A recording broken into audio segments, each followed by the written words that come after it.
before our eyes. It's at its lowest level in history since it was built in the 1930s. The last time the lake was at full pool, it was 1983. Now, it's in a countdown to dead pool. On June 9th, the water level of Lake Mead dropped below an elevation of 1,075 feet. On August 16th, a water shortage was declared by the U.S. Bureau of Reclamation, the first ever federally declared water shortage in history. It means Tier 1 water cutbacks go into effect January 2022. Arizona will be the most impacted to start, losing 20% of the water supply from the Colorado River. Households will need to start conserving water. Some farmers have already let fields go fallow or switched to less water-intensive crops. But Lake Mead dropping below 1,075 feet was just the first of 4 major milestones to watch. Tier 2 water cutbacks begin at 1,050 feet. Those will be more severe and will affect city centers like Phoenix.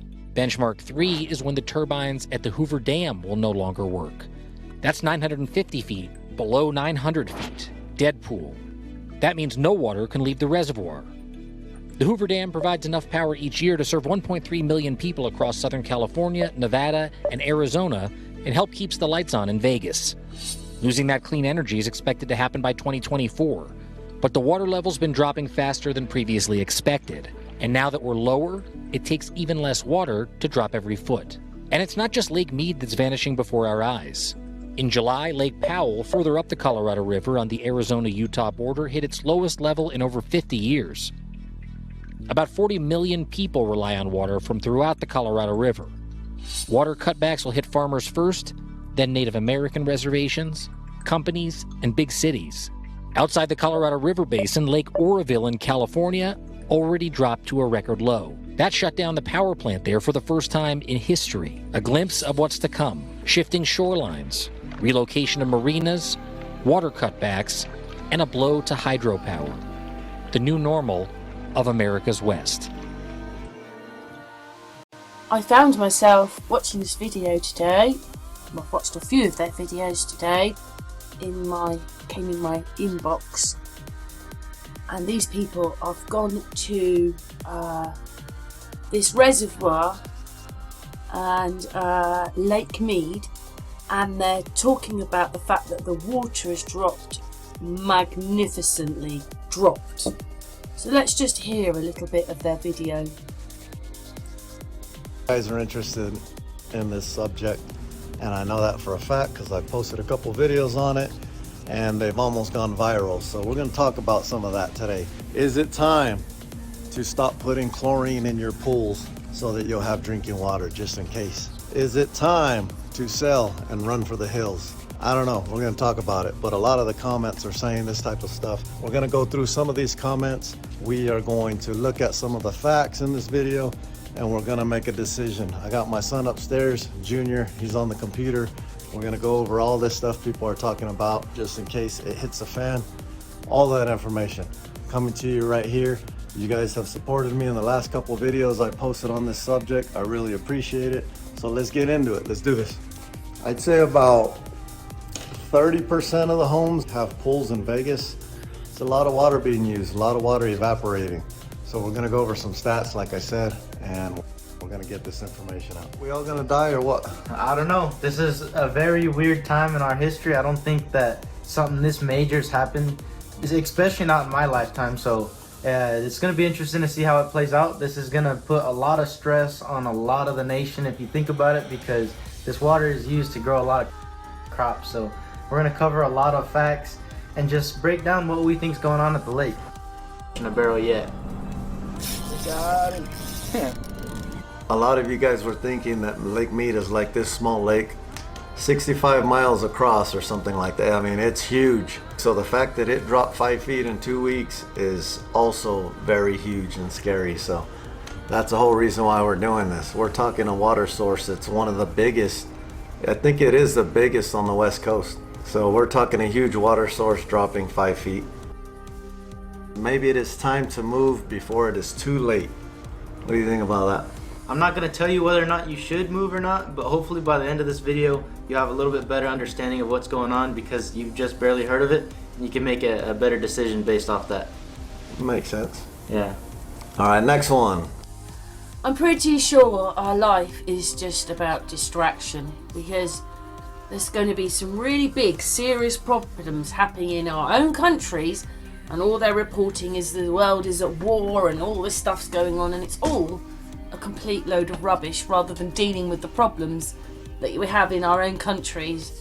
I think this is quite unsettling to see how much this river's dropped. I know that in the summer months it will drop more because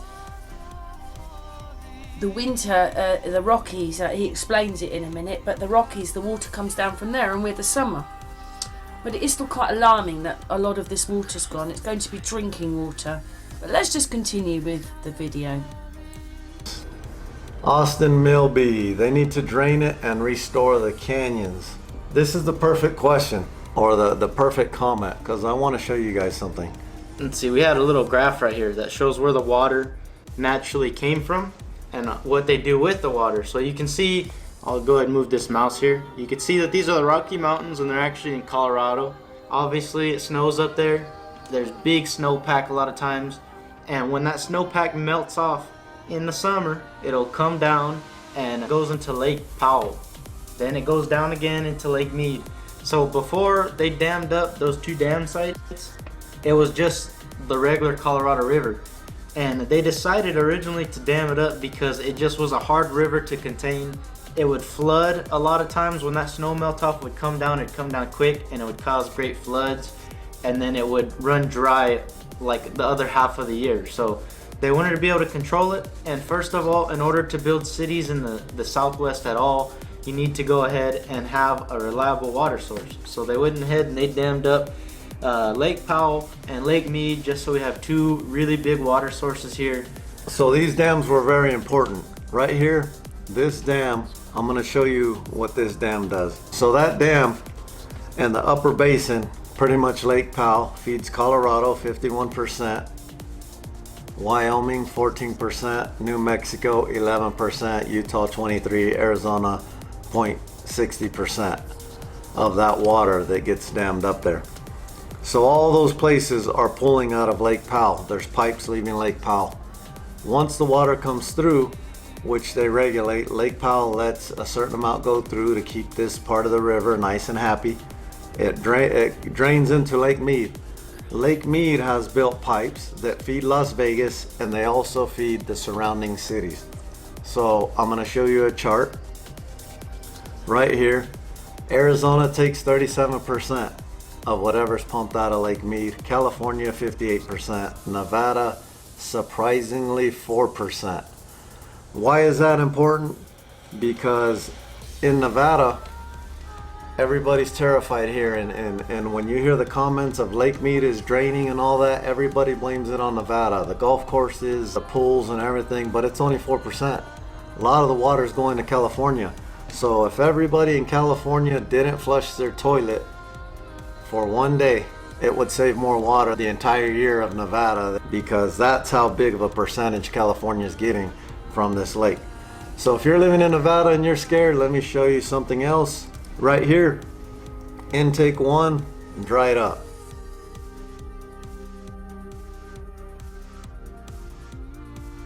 Intake 2, I showed you in our last video, we showed it dropped about 5 feet in the last 2 weeks.